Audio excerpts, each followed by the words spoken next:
नमस्कार, मैं हुसैन रिजवी और अब वक्त है आज के शब्द बाण का। शुरुआत करते हैं इजराइल हमास के बीच छिड़ी जंग पर शब्दों के बाण से। All India Muslim personal law board ने इजराइल पर हमास के हमले को इजराइल के अत्याचारों की स्वाभाविक प्रतिक्रिया बताया। बयान में कहा गया कि इजराइल लगातार क्रूरता करता रहता है। उसने अल-अक्सा मस्जिद का अपमान किया और इसकी स्वाभाविक प्रतिक्रिया को आतंकवाद कहना गलत है। दुनिया हैरान है कि इस हिसार में रहकर उन्होंने कैसी अस्करी तरबियत हासिल की, कैसे रॉकेट और मिसाइल बनाए। दुनिया ने कल से वो वीडियो भी देखे हैं, 20 बेशुमार वीडियो, जिसमें वो नाम नहाद बहुत बड़ी ताकत इसराइल के लोग चूहों की तरह भाग रहे हैं, चीख रहे हैं, चिल्ला रहे हैं। ये बुज़दिल कौम है, दो शैतानी ताकतों के सहारे दहशतगर्द बन गई। जो लोग मेरी गुफ्तगू सुनते रहते हैं, मैं कुरान और हदीस के एक छोटे से तालिब इल्म की हैसियत से 20-30 साल से एक बात कह रहा हूँ कि दुनिया में जुल्म और इंसाफ की जो आखिरी फैसलाकुन लड़ाई होगी वो दरअसल सरजमीन फ़लस्तीन में होगी। इसलिए मैं तमाम मुसलमानों से, मर्दों और औरतों से, बूढ़ों जवानों से, छोटे छोटे बच्चों से भी ये गुजारिश कर रहा हूँ कि हम यहाँ बैठकर और कुछ नहीं कर सकते। हम खुद एक ऐसी रियासत में हैं जहाँ रोज़ जुल्म के नए रिकॉर्ड तोड़े जा रहे हैं। हम कम से कम इतना करें कि रोज़े रखकर, सदक़े निकाल कर मस्जिदों में एक एक दिन, 2-2 दिन, 3-3 दिन का एहतिकाफ करके दुआएं मांगें, गिड़गिड़ाएं, लंबी नमाजें पढ़ें, सलातुल हाजत पढ़ें, सजदे में गिड़गिड़ा कर उन मजलूमों के लिए दुआ करें, उन मजलूमों की फतह के लिए दुआ करें। All India Muslim personal law board के प्रवक्ता कमाल फारूकी का कहना है कि वो हिंसा का समर्थन तो नहीं करते, लेकिन ये साइंस का रूल है कि हर एक्शन का इक्वल और ऑपोजिट रिएक्शन होता है। हमास की ही नहीं बल्कि इजराइल की भी बात होनी चाहिए। हमने साइंस पढ़ी है, साइंस में हमने पढ़ा है कि एक्शन का रिएक्शन जरूर होता है और हम उस रिएक्शन को जस्टिफाई नहीं कर रहे हैं, लेकिन जैसा आप बोगे वैसे ही काटोगे।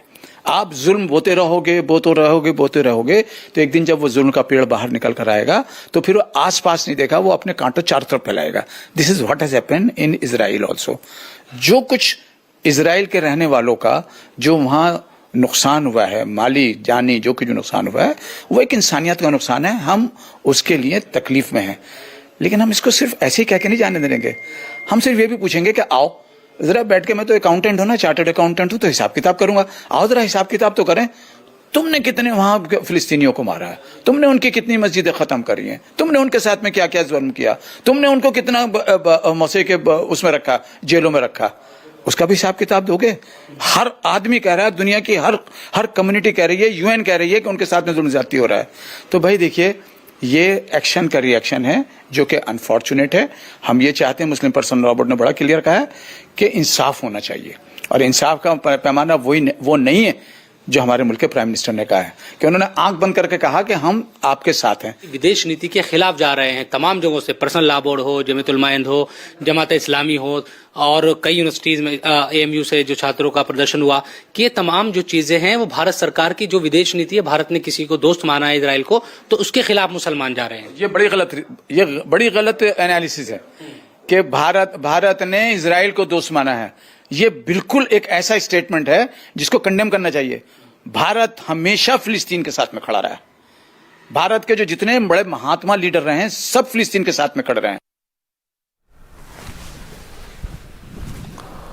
जो लोग हमास के हमले की तुलना भारत के स्वतंत्रता सेनानियों से कर रहे हैं, वो एक तरह से इन सेनानियों का अपमान कर रहे हैं और हमास के हमले को कवर फायर दे रहे हैं। मुस्लिम धर्मगुरु इसी लाइन पर चल रहे हैं।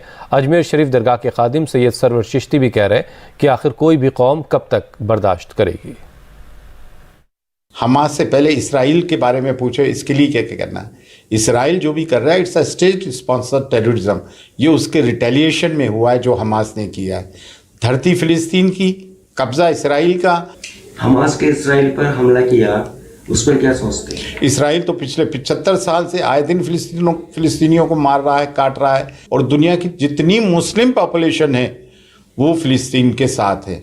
रिजीम्स को छोड़ दें, सऊदी और यूएई रिजीम्स, वो तो पिट्टू है अमेरिका के, लेकिन आवाम जो है, जनता जो है मुसलमानों की, पूरी दुनिया में मुस्लिम उम्मा फिलिस्तीन को सपोर्ट करती है। हमास ने भी तो इसराइल पर हमला किया है, उस पर क्या सोचते हैं?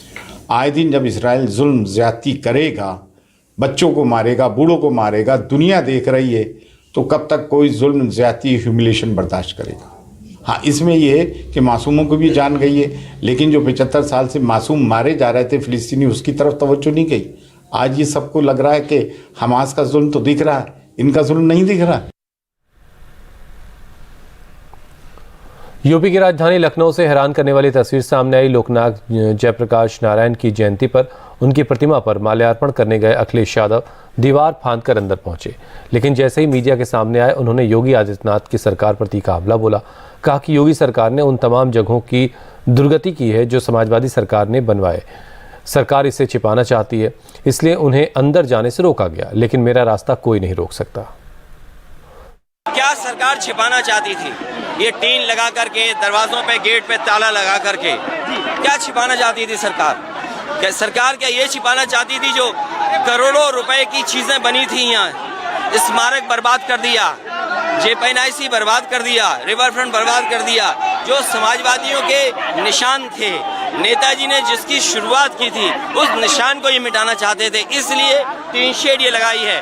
ये सरकार तो वो है जो दूसरों से वसूल के भरपाई करती है। कम से कम सरकार को और मुख्यमंत्री जी को खुद फैसला लेना चाहिए कि जो नुकसान यहाँ हुआ है, JPNIC में हुआ है या रिवर फ्रंट में, क्या वो अपने वेतन से करेंगे? क्या मुख्यमंत्री अपनी भरपाई जो करेंगे वेतन से करेंगे क्या? आखिर सरकार क्या छिपाना चाहती थी? और अधिकारी तैयार नहीं थे कि किसने रोका है? ये कहाँ की परंपरा है कि अगर मान लीजिए समाजवादी लोग यहाँ आते हैं और प्रतिमा पर फूल डालते हैं, माला पहनाते हैं, तो इन्हें क्या तकलीफ है कि JP का सम्मान ना हो? अभी और महापुरुषों के कार्यक्रम हुए, क्या मान्यवर काशीराम जी का हुआ, क्या परमिशन ली गई थी उसके लिए? या उससे पहले नेताजी का हुआ कि हमने परमिशन ली थी? ये तो जिम्मेदारी बनती है कि महापुरुषों के सम्मान के लिए सरकार भी खड़ी हो वहाँ। बहुत से ऐसे लोग हैं बीजेपी में जो JP आंदोलन से जुड़े रहे, उन्हें दुख है इस बात का कि ये सरकार तानाशाह सरकार बन गई। ये नुकसान किसका कर रही है? ये सरकार किसी और का नुकसान चाहती है, इसलिए जानबूझकर कैसे काम कर रही है। अखिलेश यादव ने बार बार सवाल उठाया कि उन्हें अंदर जाने से क्यों रोका गया, इसमें परमिशन लेने की क्या जरूरत है। इस पर यूपी के deputy chief minister Brajesh Pathak का जवाब आया। ब्रजेश पाठक ने कहा कि जिस जगह को LDA ने सील किया था, अखिलेश यादव को वहां जबरदस्ती घुसने की क्या जरूरत थी। इससे साफ पता चलता है कि अखिलेश को नियम कानून से कोई लेना देना नहीं है। समाजवादी पार्टी को अराजकता, गुंडई पसंद है। आज समाजवादी पार्टी के राष्ट्रीय अध्यक्ष के आचरण से सिद्ध हो गया है। जिस ढंग से दीवार कूद करके, दीवार फांद करके वहां जाकर के उन्होंने माल्यार्पण किया है, जिस बिल्डिंग को LDA ने, विकास प्राधिकरण ने सील करके रखा था, उनको कानून से कोई मतलब नहीं है। कानून के आसपास भी गुजरना नहीं चाहते। हमेशा कानून तोड़ करके अराजकता फैलाना समाजवादी पार्टी का पुराना सगल रहा है। अगर इसी ढंग से अच्छा कूदना समाजवादी पार्टी के राष्ट्रीय अध्यक्ष महोदय जानते हैं, तो उनको एशियन गेम्स में जाकर के भारत के लिए कुछ और मेडल लाने पर काम करना चाहिए था। ब्रजेश पाठक ने अखिलेश यादव के दीवार फांदकर अंदर घुसने पर सवाल उठाया तो अखिलेश यादव की पत्नी और समाजवादी पार्टी की MP डिंपल यादव ने पलटवार किया। डिंपल ने कहा कि बीजेपी कुछ भी कहे, लेकिन सच तो यही है कि योगी सरकार ने जानबूझकर ऐसा किया ताकि अखिलेश अंदर ना जा सके। मैं समझती हूँ कि आज की जो घटना है, जानबूझ के जो प्राधिकरण वाले हैं वो नहीं चाहते थे कि JP जो समाजवादी पार्टी, समाजवादी विचारधारा के जो बहुत ही मजबूत नेता रहे हैं और जो समाजवाद का स्तंभ रहे हैं एक तरीके से, वो नहीं चाहती है कि नेता को, JP नारायण जी को भी सम्मान मिले।